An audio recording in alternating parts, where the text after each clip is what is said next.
நீங்கள் உங்கள் apple ஐஃபோனுக்கு apple care ப்ளஸ்லாம் போட்டிருக்கீங்களா? போச்சு போங்க உங்கள் காசு, வெட்டியாக செலவு பண்ணாதீங்க அப்படின்னு பயப்படலாம் வேணாம். நிறைய பேர் கேட்டிருந்தாங்க, இப்போ ஐஃபோன் 17 சீரிஸ் வேறு வந்திருக்கா, வாங்கும் போதே கேர் ப்ளஸ் போட்டு வாங்கவான்னு.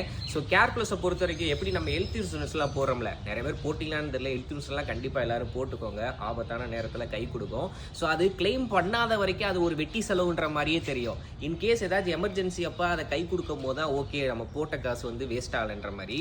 ஆனால் எல்லாரும் மொபைல் ஃபோனுக்கு இந்த மாதிரி ஒரு இன்சூரன்ஸ் போடணுமான்னு கேட்டால் கிடையாது. நம்ம ஃபோனை பத்திரமா வச்சுக்கிட்டா எதுக்கு அது தேவைப்பட போகுது. ஆனால் இன்கேஸ் சில பேர்லாம் பார்த்தீங்கன்னா 1,50,000 லட்ச ரூபா கொடுத்து வாங்குறோம், டிஸ்பிளேலாம் உடஞ்சிடும், 30,000 40,000 செலவாகும், அப்போ என்ன பண்ணுறதுன்னு நினச்சி பயந்து போடுவாங்க. அதே மாதிரி ஃபோன் டிஸ்பிளே உடஞ்சாலும் சரி, ஃபோன் டெஃப்ட் ஆனாலும் சரி, சுக்குநூறாக உடஞ்சாலும் சரி, ஆப்பிள் வந்து பார்த்தீங்கன்னா ரீப்ளேஸ்மெண்ட்டோ இல்லை வேற ஒரு டிவைஸோ பார்த்தீங்கன்னா புதுசாக கொடுத்துருவாங்க. ஸோ அதனால் கண்டிப்பாக எல்லாரும் போடணுன்ற அவசியம் கிடையாது, போடுறது வேஸ்ட்டுன்றது கிடையாது. ரெகுலர் அப்டேட்டுக்கு நம்ம பேஜை ஃபாலோ பண்ணிக்கோங்க.